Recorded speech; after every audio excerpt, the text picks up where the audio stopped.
طیبہ کے پائے تمام جملہ رسول کے امام اور شاعری کے خدا تم پہ کرو درود کام بول لیجیے تم کو راضی کرے ایک ہونا میں رضا تم پہ کرو درود صلاۃ السلام یا سیدی یا رسول اللہ وعلی آلک وصحبک یا سیدی یا حبیب اللہ۔ کل آپ نے سیدی اعلیٰ امام اہل سنت مجدد دین و ملت امام احمد رضا خان فاضل دہلوی رضی اللہ تعالیٰ عنہ کا تعارف پڑھا۔ تو اس تعارف میں آپ نے یہ بات پڑھی کہ آپ نے قرآن پاک کا ترجمہ ہے اردو زبان میں کنز الایمان فی ترجمہ القرآن کے نام سے وہ کیا، تو الحمدللہ مارکیٹ میں دستیاب ہے، آپ گھروں میں اٹھاتے کا پہ دیکھتے ہیں، اللہ کے فضل و کرم سے موجود ہے۔ اب سوال یہ پیدا ہوتا ہے کہ ہم ہر بندے کو یہ کہتے ہیں کہ بھئی آپ نے اگر اردو میں ترجمہ پڑھنا ہے تو کنز الایمان شریف پڑھو۔ کوئی کہہ سکتا ہے کہ باقی بھی ترجمے ہی ہے، اس میں کیا فرق ہے؟ یار یہ دروازہ کسی طرح کھول دو نا جیسے ہاں، تو کوئی کہہ سکتا ہے کہ باقی بھی تو ترجمے ہی ہے، تو اس سے کیا فرق پڑتا ہے؟ وہ بھی اردو میں، یہ بھی اردو میں۔ تو کنز الایمان شریف جو ہے اس کا امتیاز کیا ہے، باقیوں سے انفرادیت کیا ہے؟ تو آپ اس کی تلقین کرتے ہو کہ کنز الایمان شریف پڑھو، ہے نہیں؟ تو آج کے سبق میں یہ دیکھیں گے کہ کنز الایمان میں اور دیگر جو ترجمے ہیں ان میں فرق کیا ہے، ٹھیک ہے؟ اب آپ دیکھیے امام اہل سنت اعلیٰ حضرت بریلوی رحمۃ اللہ تعالیٰ کا بہت بڑا علمی کارنامہ قرآن پاک کا اردو زبان میں محاورہ سلیس اور الہامی ترجمہ، جس کا نام ہے کنز الایمان فی ترجمہ القرآن۔ جبکہ عام مترجمین یعنی عام جو ترجمہ کرنے والے ہیں انہوں نے کلمات قرآنی کی روح اور مستند تفاسیر سے ہٹ کر لفظ بلفظ تراجم کیے ہیں، جس سے بعض مقامات پر کلام بے ربط اور بے معنی ہو کر رہ گئے۔ دیکھیے یہ اللہ تبارک و تعالیٰ کا کلام ہے، کسی انسان کا کلام تو ہے نہیں۔ اس کلام کی تشریح و توضیح اور اس کا ترجمہ اس انداز میں ہونا چاہیے کہ خالق جو اپنے مخلوق سے اپنے بندوں سے فرما رہا ہے وہ کہاں آپ کو آپ تک پہنچ سکے۔ مثلاً آپ سے سمجھنے کے لیے مثال دے رہا ہوں کہ آپ کا کوئی دوست آپ کو خط لکھے کسی اور زبان میں، آپ اس کا ترجمہ کرنے والے کو بلائیں کہ یار میرے دوست کا خط آیا ہے تو اس میں کیا لکھا ہے مجھے پڑھ کر بتاؤ۔ اب ترجمہ کرنے والا شخص جو ہے وہ اس کو اس کی روح کے مطابق نہ پڑھے۔ اس کی مثال آپ کو دیتا ہوں۔ مثلاً اس نے جملہ لکھا ہے کہ اٹھو مت بیٹھو، اٹھو مت بیٹھو۔ اس کا معنی کیا ہے؟ کھڑے ہو جاؤ، بیٹھنے کی اجازت نہیں۔ اگر اس کو یوں پڑھ لیا ہے، لفظ وہی ہے اٹھو مت بیٹھو، ترجمہ کیا بن جائے گا؟ کھڑے نہیں ہونا، بیٹھے رہنا۔ لفظ حالانکہ وہی ہے، سمجھ آتی ہے؟ تو ایک چھوٹے سے کلمے میں ایک جملے میں توجہ بدلنے سے یا انداز گفتگو کا بدلنے سے معنی بدل گیا۔ اس کو کہتا ہے اٹھو مت بیٹھو، تو ترجمہ کیا بنے گا کہ کھڑے ہو جاؤ، بیٹھنے کی اجازت، اگر اٹھو مت بیٹھو اس کا معنی بھی اٹھنا نہیں ہے بلکہ بیٹھے رہو۔ ایسے ہی ترجمہ کرنے والا بندہ اگر جس نے کلام فرمایا ہے اس کے کلام کی روح تک نہیں پہنچ سکتا، اس کو سمجھ نہیں سکتا، تو وہ ایسی قومیاں ضرور مارے گا ترجمے میں کہ جو اصل کلام کا مفہوم ہے وہ بندے تک نہیں پہنچے گا۔ تو یہ فرق ہے اعلیٰ حضرت کے ترجمے کا اور دوسرے ترجمہ کرنے والوں۔ انہوں نے کیا کیا؟ لفظوں کا ترجمہ تو کر دیا، اب لفظوں کا ترجمہ کرنے سے اگر بندہ آگے بڑھتا یا ترجمہ صحیح سمجھ میں آ سکتا یا یہی بہت بڑا کمال ہوتا، تو المنجد ایک کتاب ہے لغت کی، اتنی موٹی کتاب ہے، اس میں لفظ لفظ کر کے پورے قرآن کا ترجمہ لکھنے والا عیسائی ہے، تو کیا وہ عالم ہو گیا؟ کیا اس کو مفسر قرآن کہتے ہیں؟ نہیں، مطلب لفظ لفظ کا ترجمہ کرتے نا، یہ کوئی کمال نہیں ہے۔ اصل چیز ہے کہ فرمان کا مقصد کیا ہے اس کو سمجھنا چاہیے، اور وہ جس نے بیان کیا ہے اس کا نام ہے امام محمد رضا۔ اس لیے جو ترجمہ کرنے والے دوسرے لوگ ہیں انہوں نے آگے آپ پڑھیں گے بھی ایسی ایسی بوگیاں ماری کہ کئی جگہوں پر اللہ پاک کی شان کا یعنی شان الوہیت اور انبیاء کرام علیہ السلام کی عصمت اور پاکیزگی ان کے معصوم ہونے کا لحاظ ہی نہیں رکھا انہوں نے، جو ایسے سمجھ میں آ رہا ترجمہ روک دیا۔ نتیجہ کیا نکلا کہ کئی جگہ پر قرآن پاک پڑھنے کے ترجمے میں انہوں نے گستاخیاں پیرویاں کر دی۔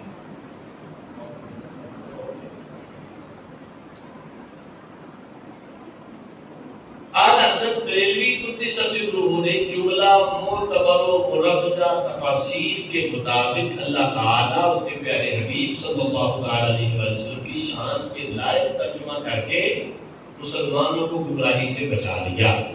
لہذا کنز الایمان اپنے نام کی مناسبت سے واقعی ایمان کا خزانہ ہے۔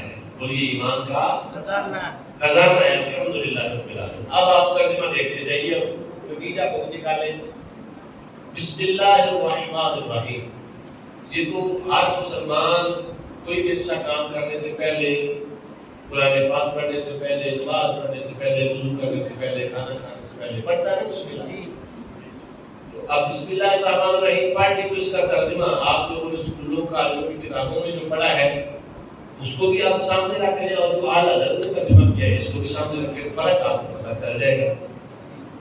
عام ترجمہ کرنے والوں نے ترجمہ کیا شروع کرتا ہوں میں ساتھ نام اللہ کے جو بہت مہربان نہایت رحمت کرنے والا ہے۔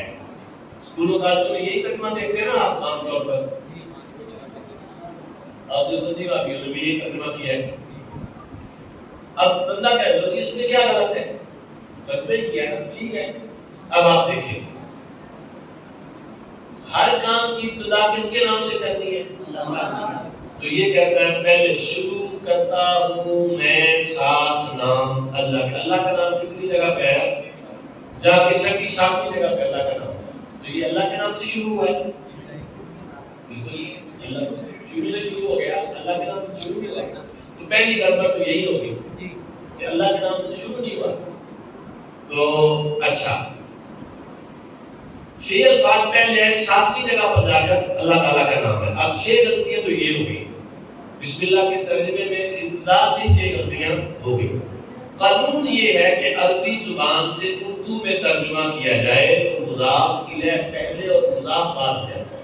مضاف الیہ پہلے اور مضاف بعد میں، ان دو چیزوں کے درمیان اضافت ہوتی ہے۔ مثلا میں کہتا ہوں حسین کی کتاب، حسین کی کتاب، تو یہ جو بیچ میں کی ہے یہ اضافت ہے، یہ کیا ہے؟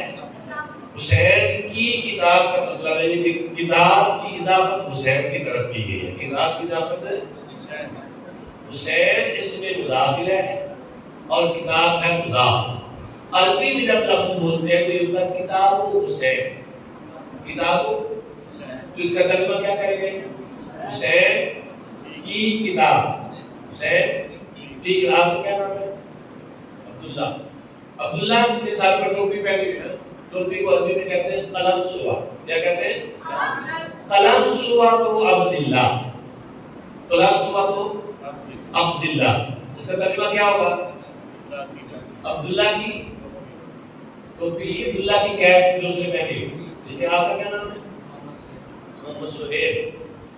میں کہتا ہوں قلم و سہیب، قلم و سہیب، اس کا کیا ترجمہ ہوگا؟ سہیب کا قلم۔ بات سمجھ آ گئی؟ اس میں ہم نے کیا سیکھا کہ عربی سے اردو میں جب ترجمہ کریں، جب عربی میں بولا تو کتاب پہلے آیا، حسین بعد میں آیا، قلم سوا تو پہلے آئی، عبداللہ بعد میں آیا، ٹھیک ہے، قلم پہلے آیا، اب سہیب بعد میں آیا، سمجھ آ گئی؟ اب اردو میں ترجمہ کرتے کیا ہو گیا؟ حسین کا نام پہلے آیا، عبداللہ کا نام پہلے آیا، سہیب کا نام پہلے آیا، کیونکہ اصول یہ ہے کہ عربی میں مضاف الیہ اور مضاف کا جب ترجمہ کیا جاتا ہے تو مضاف الیہ کا نام پہلے آتا ہے. سمجھ آ گئی نا بات کی؟ اچھا اب اس میں ایک سے اور مثال کیا نام ہے؟ محمد وسیم. اچھا میں کہتا ہوں اسم وسیم، اسم کا مطلب ہے نام. اسم وسیم کا کیا ترجمہ کریں گے آپ؟ بولو بولو سارے. وسیم کا نام. اگر میں کہوں اسم اللہ تو کیا ترجمہ بنے گا؟ اللہ کا. اچھا شروع میں لگائی با، بسم اللہ بن گیا نا. اصل میں بی بسم اللہ کا تو الف کو حمزہ گر گیا اور بسم اللہ ہو گیا. یہ ایک با لگائی تو ترجمہ انہوں نے کیا چھٹی جگہ پہ اللہ کا، ساتویں جگہ پہ نام دے گئے. حالانکہ بسم اللہ کا مطلب اللہ کا نام.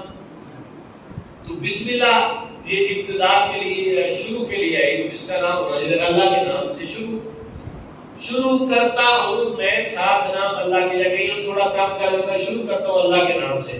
تو پھر بھی 2-3 لفظ میں بھی لگائے تو جو مفہوم تھا وہی بدل گیا نا. اللہ کے نام سے تو شروع کرنا ہوگا. شروع کرتا ہوں میں اللہ کے نام سے. اچھا جب شروع کرتا ہوں کہا تو یہ تو صرف کتاب نیچے ناف سے نیچے نہیں کرنے بیٹا نہیں آ رہی ہے.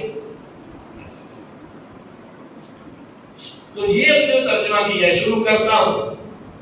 مرد تو پڑھے گا ٹھیک ہے، عورت بھی رہتا ہے وہ اپنی مرضی سے بھی بدلنے کی شروع کرتی ہے. میں کہے تو کیا ایسا ترجمہ نہیں ہونا چاہیے کہ جس میں مرد عورت دونوں کے لیے کوئی پریشانی نہ ہو؟ تو یہ آپ کو میں نے سمجھا دیا. جیسے نا بقالہ بن زید کے قلم سے، بسم زید کے نام سے، فی کتاب اللہ اللہ تعالیٰ کی کتاب میں، اسی طرح بسم اللہ اللہ کے نام سے. ساتویں غلطی یہ کہ شروع کرتا ہوں مردوں کے لیے، عورتوں کے لیے یہ ترجمہ صحیح نہیں. آٹھویں غلطی کہ نہایت رحم والا ہے، لفظ ہے دہائی بنا دیتی ہے جملہ خبریہ. کیا بنا دیتی ہے؟ جملہ خبریہ. اب جملہ خبریہ جو ہے نا، خبر میں کبھی سچ ہوتا ہے کبھی جھوٹ ہوتا ہے. اب میں حسین صاحب سے پوچھوں کہ کل آپ آئے نہیں تو یہ کوئی بات تو بنائیں گے نا. اب ہم نے کیا بتاؤ سچ ہے یا جھوٹ ہے؟ خبر دیں گے نا. میرے سر میں درد تھا جب موٹر سائیکل جو تھی وہ میرے پاس نہیں تھی، یہ بھی درد تھا. ہاں کوئی بات نہیں، وہ سچا بھی ہو سکتا ہے جھوٹا بھی ہو سکتا ہے. خبر میں سچ اور جھوٹ دونوں ہوتے ہیں. آپ خبریں سنتے ہیں نا، دیکھتے ہیں تو ہر بندے کے موبائل میں بھی خبریں آ جاتی ہیں. وہ خبر جھوٹی بھی ہوتی ہے سچی بھی ہوتی ہے. صبح کوئی بات کہا تو شام کو وہی بات غلط آتی ہے. تو خبر میں سچ اور جھوٹ دونوں ہو سکتے ہیں. اللہ کا کلام اس میں جھوٹ کا ہونا ممکن نہیں. اللہ کے کلام میں جھوٹ کا ہونا مثلا میں کہتا ہوں زید القائم، زید کھڑا ہے. آپ کا کیا نام ہے سامنے کھڑے آپ کا؟ ابو طلحہ. قام ابو طلحہ کھڑا ہے. اب یہ بیٹھ گئے، بات میری بات ہے، میری بات کرتے کرتے بیٹھ گئے تو بات نہیں بیٹھنے کی ضرورت نہیں. آپ کو نیند آئی گی تو کھڑے. مثال دے رہا ہوں. ابھی میں نے کہا قام ابو طلحہ کھڑا تو وہ بیٹھ گیا. خبر سچی ہو کہ جھوٹی؟ جھوٹی ہو گئی خبر. مطلب میں نے کہا قام ابو طلحہ کھڑا، آپ نے جب دیکھا تو بیٹھ گیا تو خبر جھوٹی ہو گئی.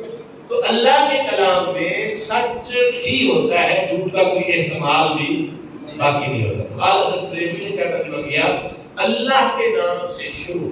اب اس کو مرد بھی پڑھ سکتے ہیں عورت بھی پڑھ سکتی ہے، دونوں کے لیے ایک جیسا ہی ہے. اللہ کے نام سے شروع جو نہایت مہربان رحم والا. آگے ہے لگانے کی ضرورت ہی نہیں ہے. یہ جملہ انشائیہ بنایا جس میں جھوٹ کا کوئی احتمال باقی نہیں ہے. تو یہ ترجمہ لفظی، معنوی اور حقیقی ہر لحاظ سے اللہ تعالیٰ کے نام سے شروع ہوا. مردوں اور دونوں کے لیے درست ہے. جملہ لفظاً خبریہ ہے اور معنی کیا ہے؟ انشائیہ. یعنی بسم اللہ شریف پڑھنے والا اللہ تعالیٰ کے رحمان و رحیم کے نام سے برکت حاصل کرتا ہے. سمجھ آ گئی؟ پہلی بات میں بسم اللہ شریف کے ترجمے میں بعض لوگوں نے کتنی غلطیاں کی. جس کو بسم اللہ کا ترجمہ ٹھیک نہیں آتا وہ کہیں جا کے گھاس کھا کے اس کا کیا کام قرآن کا ترجمہ کر دیتے ہیں. جو بسم اللہ کا ترجمہ ٹھیک نہیں کر سکتا اس کو کیا حق ہے کہ وہ اپنے آپ کو امام کہے اور جناب مفسر قرآن کہے؟ آپ بھائی نے تو بسم اللہ نہیں ہوگی، جس کو ترجمہ نہیں آتا تو ٹھیک ہے نا، آپ کہہ سکتے ہیں. کوئی جو بندی بابی آپ سے سیکھ بچائے تو پہلے اس کو یہیں پہ گئے ہو جب بسم اللہ کا ترجمہ کر وہی کہہ کے شروع کرتا ہوں نام اللہ کے نام سے، میں شروع کرتا ہوں میں اللہ کے نام سے. میں تو کہتا پھنس گیا تو لگنا شروع نہیں کیتا. آپ کو میں نے جو سمجھائی بات یہ ذہن میں بیٹھ گئی ہے نا. ترجمہ کرتے وقت مضاف الیہ کا نام پہلے آنا مضاف کا بعد میں ہوگا. اللہ کا نام تو تم نے بعد میں لیا ہے, ہمارا ترجمہ ہی غلط ہے. ایک سو کی چیز کروڑوں پڑھ کے کہا مجھے اس بدل بسم اللہ کا کلمہ نہیں پتا, اسے باقی گال نہیں کری. ٹھیک ہے, یہ یاد رکھو جب بھی کسی سے بحث مباحثہ ہوتا ہے نا, مناظرے ہوتے ہیں, آپ جب تک سوالوں کے جواب دیتے رہیں گے نا تو آپ کبھی نہیں جیت سکتے. جو آپ سے بحث کر رہے ہیں نا اس پر بھی سوال قائم کرے.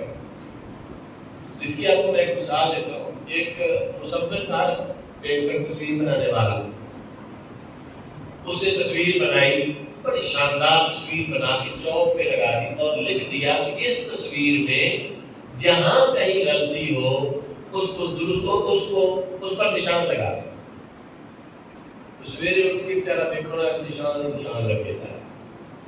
وہ پریشان ہو گیا کہ میں نے اتنی محنت سے تصویر بنا. اس نے اپنے استاد صاحب سے رابطہ کیا, استاد جی میں تو مارا گیا, میری ساری محنت برباد ہو گئی, اینیاں غلطیاں میری تصویر تھے. تو کہتا یہ کھیلنے کا ٹائم نہیں, آگے ہو بیٹھ. تو میری تصویر میں اتنی غلطیاں ہیں تو مطلب یہ کیا ہے؟ استاد نے کہا کہ کیا کیا تم نے, تفصیل بتاؤ.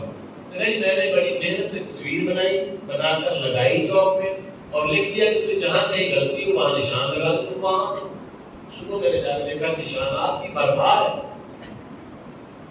استاد تو استاد ہوتا ہے, استاد ہوتا ہے. کئی بندے ایک شاگرد نے استاد سے سوال کیا کہ استاد جی آپ جو سبق پڑھاتے ہیں وہی بات ہم کتاب سے پڑھتے ہیں تو اتنا مزہ نہیں آتا, آپ پڑھاتے تو سمجھ بھی آتے اور مزہ بھی آتا, اس کی وجہ کیا ہے؟ استاد نے بتایا کہ بیٹا آپ تو کتاب پڑھتے ہو نا اکیلے, جس کی آپ مثال یوں سمجھیں, شاید کبھی کھایا آپ لوگوں نے؟ جی, جتنے شاید کھاتا کرا کرو پتہ لگے. ماشاءاللہ سارے نے کھاتا ہے. آپ نے کبھی شاید کھایا, ہاتھ کپڑا کی طرف باہر جا کے اتر دینا. اچھا ماشاءاللہ سب نے کھایا تقریباً. اب یہ الگ بات ہے خالص کس نے کھایا, گڑ کا بنا کس نے کھایا, یہ ایک الگ بات ہے, لیکن کھایا ہمارا ہے. تو شہد کا ذائقہ کیا ہوتا ہے؟ میٹھا ہوتا ہے. اب شہد بنتا کس سے ہے؟ پھولوں سے. اچھا جس پھول کے سے بنتا ہے وہ الگ کبھی چوس کے دیکھا آپ نے؟ کڑوا ہوتا ہے. اچھا مکھی چوس کے لاتی ہے تو شہد میٹھا ہوتا ہے. استاد نے بتایا کہ آپ صرف کتاب پڑھو گے نا تو ویسے آپ نے تو پھول چوسا ہے. استاد کا کام کیا ہے کہ جیسے مکھی مختلف پھولوں کو چوس کر میٹھا شہد بنا کر دیتی ہے, یہ کام ہوتا ہے استاد کا. سمجھ آ گئی ہے؟ تو استاد جو استاد تھا اس نے کہا کہ آپ تصویر بناؤ اور لگاؤ, اور اب وہاں جملہ یہ لکھنا ہے کہ اس تصویر میں جہاں کہیں غلطی ہو اس کو درست کر دیں. اب سویرے دیکھا کہ کوئی لگے نہیں لگے, وجہ کیا ہے, درست کیسے کریں. اب ہمارے یہاں پتہ کیا لوگ سمجھتے, وہ جی مردہ جب ہفتہ ہی ہوا جو بندیاں درست سے جانا ان کو بہت علم آ گیا. تو علم کس چیز کا آ گیا؟ انہیں کہتے ہیں ختم تو ہونا حرام ہے, نماز صلاۃ پڑھنی پہلے حرام ہے, فلاں. اعتراض کیا نا, دلیل کیا ہے؟ اچھا جس نے جواب دینا ہوتا ہے دلیل دینی ہے اس نے, اس کے لیے محنت کرنی پڑتی ہے. دلیل کے لیے قرآن و حدیث پڑھ کے جواب ضرور نہیں آپ دیں گے. مثال کے طور پر اب میں کسی سے کہہ دیتا ہوں ایسے بتا کر آتا, میں کہتا یار میرے کانی بہت کٹے, وہ ذرا پریشان کی رقیم بات ہے. کچھ سوچے گا, دیکھے گا شیشے میں آ کے پوچھے دسے گا یار میرے کان کافی بڑے. 20 بندیاں کو تصدیق تو بعد ہو جائے گا نہیں یار میرے کان برابر ہے, کہ تجھے غلط کہہ رہے ہیں. وقتی طور پر اس پر میں نے کیا کیسے کوئی اعتراض کیا. اچھا میرے کرنے کے بعد ہوں میں جناب نارے بات رہے کیا میں لاجواب کر سکتا نہیں ہے, یہ تو بات. تو وہ کرتے صرف اعتراض, جب تک آپ جواب دیتے رہیں گے تو وہ اعتراض کرتے رہیں گے. وہ اعتراض ایسے. چلو آپ کی سب کی مثال دے دیتا ہوں. کرکٹ تو کھیلتے ہیں نا آپ سب لوگ، نہیں کھیلتے ماشاء اللہ، کچھ جو ہے وہ نہیں بھی کھیلتے. تو یہ ہمارا نماز کا وقت ضائع نہ ہو، بے پردگی نہ ہو، اور کوئی دینی کام کا آپ کا نقصان نہ ہو، تو یہ حرام یا گناہ نہیں ہے. آپ اپنے جسم کو فٹ رکھنے کے لیے کھیل سکتے ہیں. تو کرکٹ میں کیا ہوتا ہے، جو سمجھتے ہیں آپ مثال سے سمجھا رہا ہوں. بیٹسمین جو کھڑا ہے نا، بالر آیا، اس نے جناب گیند کی، اس کو پریشرائز کیا، اس نے بڑی مشکل سے آگے گیند کو روکا، بیک فٹ پیس کو کھیلنا ہے، پیچھے ہو کے روکا، آگے ہو کے روکا، بس روک رہا ہے. ایک گیند خالی کی، دو گیند تک بالر کا پریشر بڑھتا جائے گا. اگر اس نے تھوڑا سا پاؤں باہر نکال کے کھا کے بھاگ مارا، چھکا فرنٹ فٹ پہ کھیلا اور مارا، تو پریشر کتنے پہ پینا بالر. تو اس کی مثال آپ سمجھیں کہ جب تک کوئی آپ پر اعتراض کرتا رہتا ہے، آپ صرف دیتے ہیں جواب، آپ بس اس کی آنے والی باؤنسر، اس کی بالوں کو روک رہے ہیں. جب آپ نے اعتراض کرنا تو یہی آپ کا چھکا جانا ہے. اسٹیڈیم سے بھی بات کہ وہ بھی تو کوئی جواب دے نا. اب وہ اعتراض کرتا ہے 10 کی ختم کتنے لکھے ہے، اس نے تو اتنی بات کی ہے نا. اب آپ نے قرآن بھی پڑھنا ہے، حدیث بھی پڑھنی ہے، صحابہ کے اقوال بھی پیش کرنے، تو محنت کس کو کرنی پڑے گی، جس میں دلیل دینی ہے. ٹھیک ہے. اب اگر اس نے یہ سوال کیا تو سب سے پہلے آپ اس سے پوچھیں کہ تمہارا کیا خیال ہے، یہ حرام ہوگا کہ حرام کی دلیل تو دے پڑھنے بات پیش آئے. یہ ایک بات ہے کہ حرام کی دلیل تو ہے، کوئی دے گا کہاں سے. سمجھ آ گئی. تو بحث کرنے کے کوئی بندہ پوچھتا رہے تو صرف اسی کی سوچ سوچ کے جواب نہیں دیتے جانا، اس پر اعتراض بھی کرنا کہ بھائی تم دیکھو کر لیا نا. تو جو یہ بہت چیٹ چیٹ کرنے والے تو بسم اللہ بھی کہہ رہا اور بسم اللہ کا ترجمہ کر. مجھے یاد ہے نا،